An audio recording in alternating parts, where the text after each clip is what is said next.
여러분 반갑습니다. 반도체 오빠 천마세입니다. 반도체 상당히 요즘 좋죠. 후끈후끈합니다. 후끈후끈하는데 삼성만 지금 거의 뭐 차가워요. 지금 차가운 냉기가 막 흐르고 있습니다. 그러다 보니까 많은 분들이 굉장히 괴로워하고 심란해요. 심란하다. 심란합니다.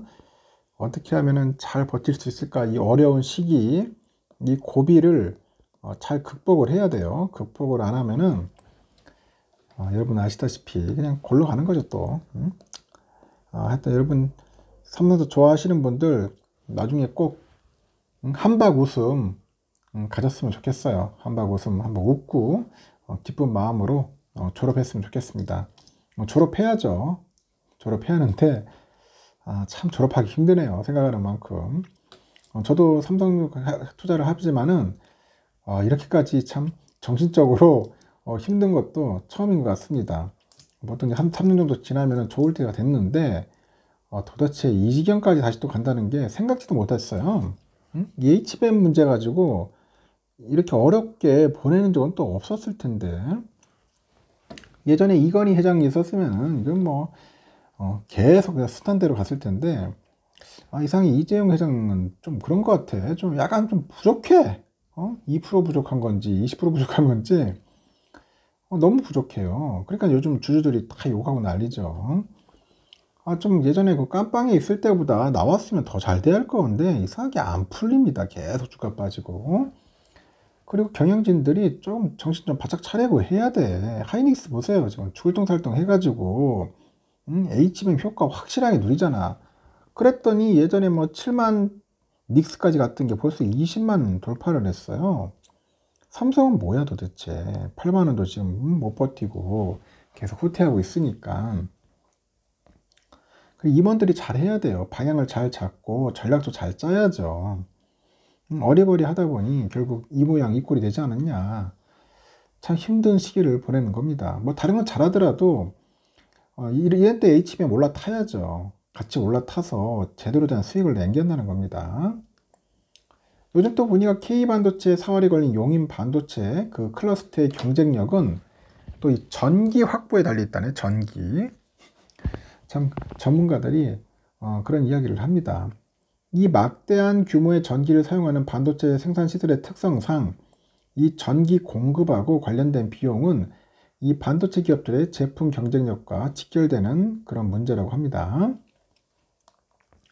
윤석열 대통령이 지난 23일에 26조 원 규모의 반도체 산업 종합 지원 방안을 논의하는 등 이 정부의 지원책 마련이 수면으로 떠오르고 있는데 이 반도체 업계는 전력 확보와 관련한 딜레마부터 해결해야 한다고 입을 모읍니다.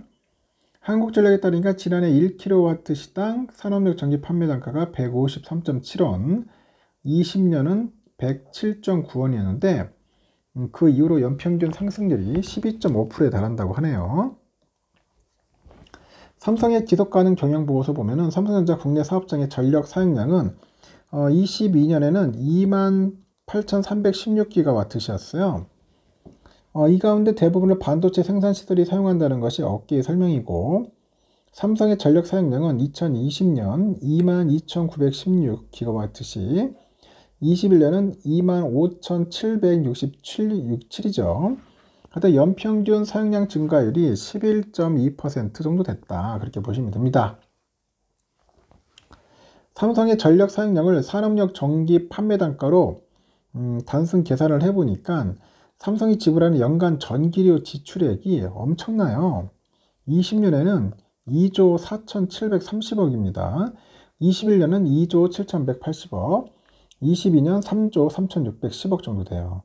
이렇게 한국전력의 20년과 23년 연평균 산용량 전기 판매 단가 그 증가율하고 삼성의 20에서 21년 연평균 전력 사용량 증가율을 적용해서 계산을 하면은 그 삼성의 전기료 지출액은 24년에는 6조 500억, 25년 7조 5,670억. 와, 엄청나죠?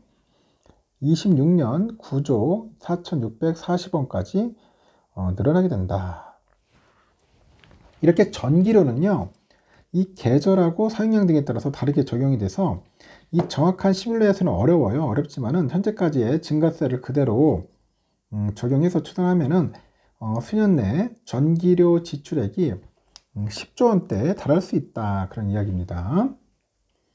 문제는 앞으로 이 전기 요금이 더 빠르게 오를 수 있고 삼성의 전력 사용량도 과거보다 더 빠른 속도로 늘어날 수 있다는 겁니다. 반도체 업계 관계자는 탄소 중립 등을 이유로 고객들의 신재생 에너지 이용에 대한 요구가 강해지는 것도 사실인데 그보다는 전력 공급 자체가 더 문제가 될 수 있다는 거예요. 이처럼 전기료 부담이 늘어나는 가운데 전력 인프라 스트럭처 구축까지 기업의 목으로 들어온다면 가혹하다는 그런 지적도 있어요. 한전은 전용 송전망 구축에 있어서 수익자 부담 원칙을 적용하고 있습니다. 기업 입장에서는 송전망을 자비로 구축하고 이를 통해 쓰는 전기에 대한 이용료까지 지불해야 하는 이중 부담에 문제가 발생하는 거죠. 용인 반도체 클러스터에 전기를 공급하려면 그 피크 전력 여유가 남는 그 서남해권 재생에너지를 충남 태안으로 모은 뒤에 이를 다시 용인까지 끌고 오는 방안이 거론이 됩니다. 그 태안에서 용인까지 거리가 약 115km나 나오더라고요. 그래서 정부가 지난해 발표한 제10차 전력 수급 기본 계획에서 첨단 산업 그 단지의 운영을 위해서 전력 확보를 위해서 345 kV급 변전소인 고덕 제3 변전소 신설이 필요하다고 계산했던 바가 있는가 봐요. 이를 연결하기 위해서 송전선로 설치와 관련해서는 지난해 6월에 제10차 장기 송변전 그 설비 계획에서 언급을 했고 1차로 고덕 제3과 평택시의 팽성까지의 그 9.7km 구간을 연결하고 2차로 신평택하고 고덕 제3을 연결하는 그 송전선로 15km를 28년 6월에 준공한다는 계획입니다. 그 3차로 청양 제2 개폐소랑 고덕 제3을 연결하는 2차 선로는 2032년 이후 건설을 예정하고 있고 구간 길이는 83.2km네요.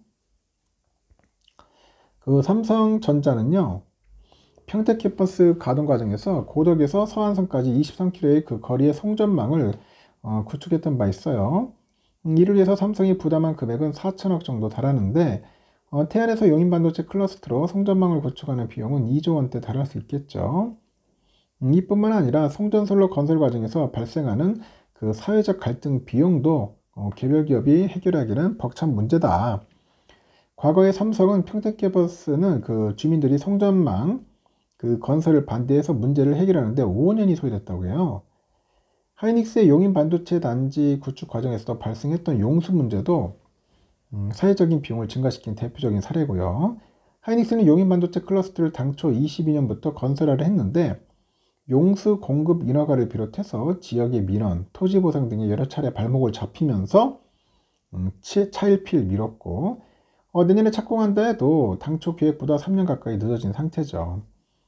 하여튼 반도체 업계는 정부가 용인 반도체 단지 전력 문제 해소를 위한 TF를 구성해서 삼성전자랑 머리를 맞대는 노력을 기울이고 있다는 점을 기대감을 보이고 있는데 지난 23일 보니까 윤 대통령이 제2차 경제 이슈 점검회를 열고 26조 원 규모의 반도체 산업 종합 지원 방안을 논의했고 윤통은 반도체 메가 클러스터 투자를 뒷받침할 전기, 용수, 도로 등 그런 인프라를 정부가 책임지고 빠른 속도로 조성해 나가겠다고 약속을 했어요. 현재 정부는 반도체 산업 경쟁력 강화를 위해서 다양한 세제랑 금융, 재정 지원책을 내놓고 있고 용수, 전력, 도로 등 그 기반 시설의 소요 일부를 국비 지원하고 있습니다. 아울러서 3단 개발은 개발계획 수립과 토지 보상 등 착공까지 통상 7년이 걸리는데 계획 수립, 보상 등을 동시에 추진을 해서 소요 기간을 절반으로 단축하겠다는 그런 내용도 포함됐다는 겁니다. 참고하시면 좋을 것 같습니다. 하여튼 삼성전자 전기료 장난이 아니네요. 좀 힘든 상황이 계속 펼쳐지고 있고 그런 상황들을 극복하려면 딴 건 없습니다. 이 고부가 가치 제품을 많이 파는 수밖에 없어. 고부가 가치 제품, 고부가 가치 반도체, 대표적인 뭐 HBM, AI 반도체, 집중적으로 만들어 가지고 많이 파는 게 가장 빠른 해결법인 것 같습니다. 여기까지 하겠습니다.